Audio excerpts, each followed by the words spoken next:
Hello everyone, welcome back to my YouTube channel MKA classes.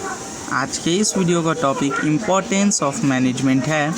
So without wasting time let's get started.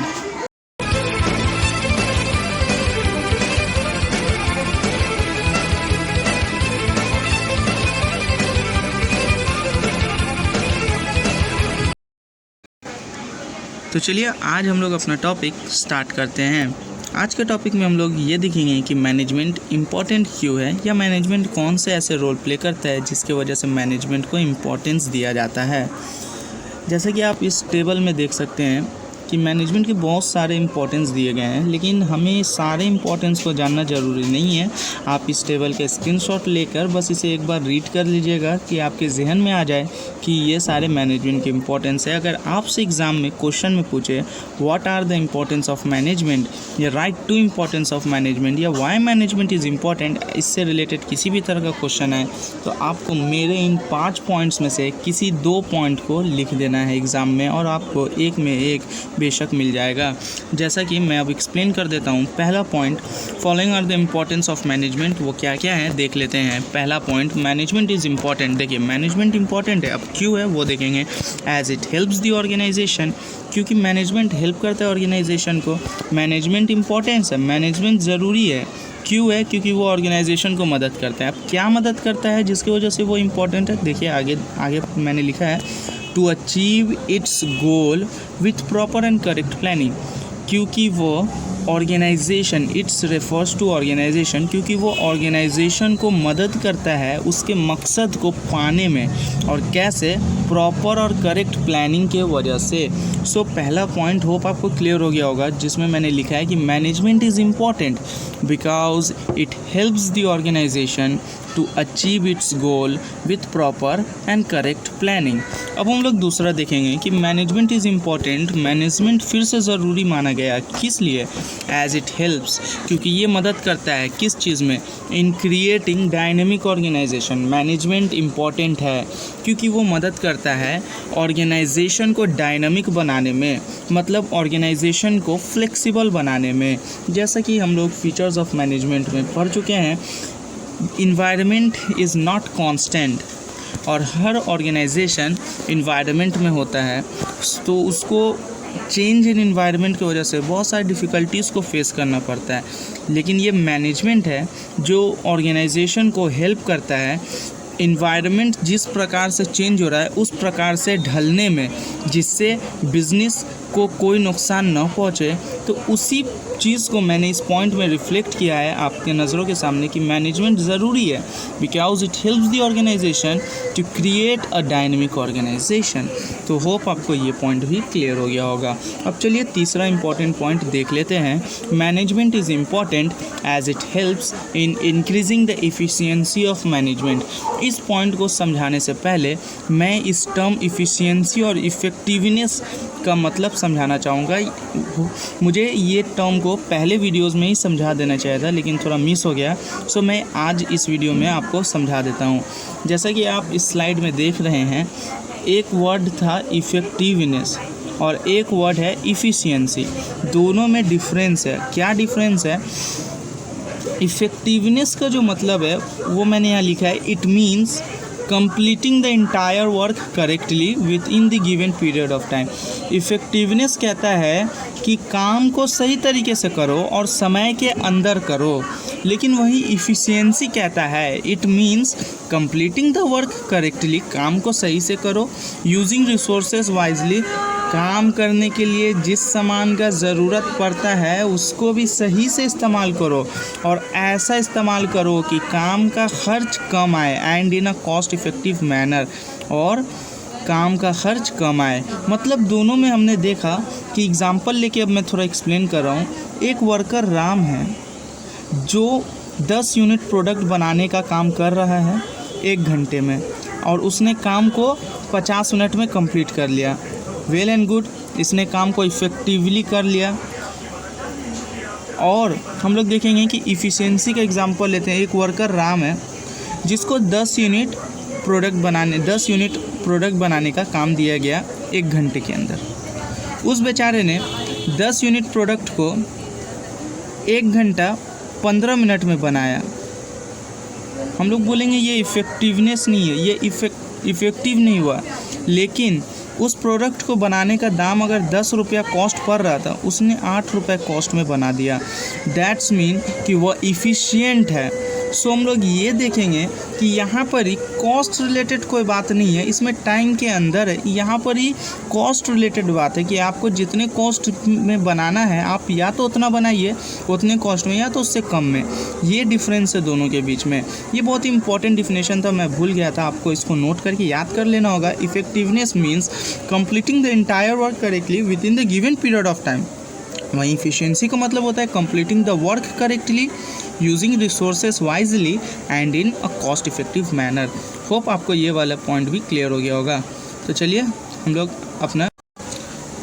लोग तीसरे point पे थे। तीसरा point कह रहा है management is important as it helps in increasing the efficiency of management. यहाँ पर ही इफ़िशियंसी ऑफ मैनेजमेंट के जगह हम लोग ऑर्गेनाइजेशन लिख सकें तो ज़्यादा बेहतर होगा। Management is important as it helps in increasing the efficiency of organisation. ये थोड़ा मिसप्रिंट हो गया। ऑर्गेनाइजेशन का इफ़िशियंसी को बढ़ा देता है।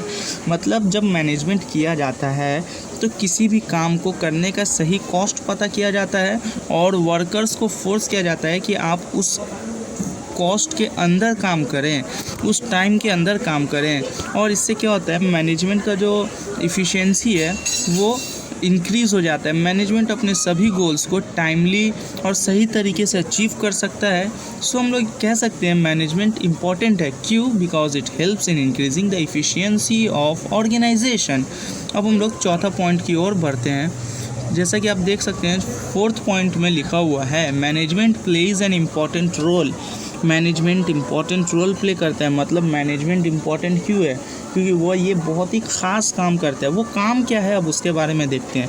इन अचीविंग क्या रोल प्ले करता है? कुछ पाने में मदद करता है। Helps in achieving the personal objectives को पाने में मदद करता है। जैसे कि हमने इससे प्रीवियस वाले वीडियो में पढ़ा था ऑब्जेक्टिव्स ऑफ मैनेजमेंट, जिसमें 3 ऑब्जेक्टिव्स थे, organisational objective, personal objective, social objective. जहां पर्सनल ऑब्जेक्टिव का मतलब था the employees of the organisation. Means यहाँ पर्सनल ऑब्जेक्टिव का मतलब है कि एम्प्लॉयज़ के क्या ऑब्जेक्टिव्स है, मैनेजमेंट उसको पाने में हेल्प करता है, जिससे ऑर्गेनाइजेशन का इफ़िशियंसी बढ़ जाता है, जिससे ऑर्गेनाइजेशन इफ़िशिएंटली और इफ़ेक्टिवली हर काम को कर पाता है, जिससे ऑर्गेनाइजेशन अपने कॉम्पिटिटर्स को ईजिली बीट कर पाता है। और किस तरह से हेल्प करता है पर्सनल ऑब्जेक्टिव को अचीव करने में, वैसे तो हमें पता है लेकिन मैंने यहाँ लिख दिया है, by providing competitive salary, opportunity of growth and recognition. चलिए ये पॉइंट भी आपको होप क्लियर हो गया होगा। तो अब हम लोग देख लेते हैं लास्ट पॉइंट हमारा, जिसमें मैंने लिखा है it helps in achieving the social objective. यहाँ फिर आप देख सकते हैं कि सोशल ऑब्जेक्टिव को पाने में हेल्प करता है। सोशल ऑब्जेक्टिव के बारे में भी हमने प्रीवियस वीडियो में पढ़ा था। अगर किसी को समझ नहीं आ रहा है what do you mean by social objective, personal objective, organisational objective, so please मेरे प्रीवियस वाली वीडियो को जाके देखिए, सारे डाउट्स क्लियर हो जाएंगे। एक बार मैं यहाँ पर थोड़ा रिकैप कर देता हूँ। सोशल ऑब्जेक्टिव मतलब जो सोसाइटी का जो ऑब्जेक्टिव है, मैनेजमेंट उसको हेल्प करता है अचीव करने में। कैसे? By providing good quality goods, अच्छे गुड्स प्रोवाइड करके at reasonable cost, by satisfying the customers, increasing employment opportunities, employment opportunity बढ़ा के, ठीक है, बेरोज़गार को काम दे के, जिससे सोसाइटी का वेलफेयर हो सके। खास करके किस बेरोज़गार को काम देने की बात कही गई? वीकर और backward section of the societies. Hope आपको मेरे सारे पॉइंट्स आज के वीडियो का क्लियर हो गया होगा।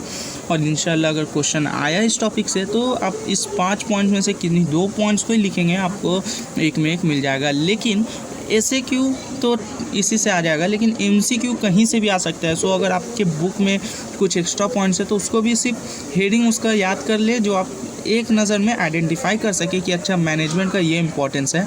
उसके अलावा मैंने कुछ पॉइंट्स यहाँ पर आपको दे दिए, इसका स्क्रीनशॉट ले लीजिए, इसको कॉपी करके इसके सिर्फ पॉइंट्स को याद रखेंगे कि जिससे आपको अगर कोई बोले कि इंपॉर्टेंस ऑफ मैनेजमेंट डैश और टीम वर्क दे दे तो हम आइडेंटिफाई कर सकेंगे अच्छा टीम वर्क भी इंपॉर्टेंस ऑफ मैनेजमेंट है।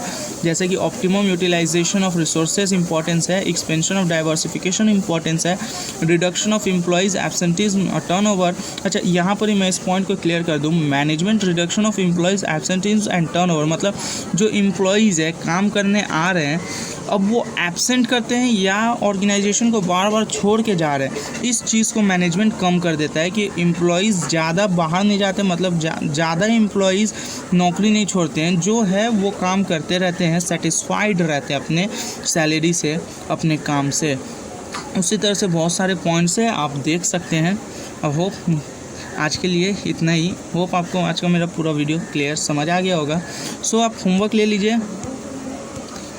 लीजिए अगले वीडियो के लिए। अगला वीडियो मेरा इसी टॉपिक पे होगा और जहाँ तक मुझे लगता है इंशाल्लाह सिर्फ 2 वीडियो और लगेगा और हम chapter 1 business study purpose of management को कंप्लीट कर लेंगे, इंट्रोडक्शन ऑफ मैनेजमेंट को कंप्लीट कर लेंगे और आप लोग 5 मार्क्स ईजिली अब एग्ज़ाम में अचीव कर पाओगे। मेरे 2 वीडियोस और लगेंगे, उसके बाद कंप्लीट हो जाएगा। होमवर्क लिख लीजिए। होमवर्क होगा आप डिफरेंट फंक्शंस ऑफ मैनेजमेंट क्या है, फंक्शंस ऑफ मैनेजमेंट इसको आइडेंटिफाई करके और इसके बारे में थोड़ा इन्फॉर्मेशन कलेक्ट करके रखेंगे और ये पोडेस्कॉर्प का मतलब क्या होता है इसको भी आप पता करके रखेंगे। बहुत इम्पोर्टेंट क्वेश्चन है।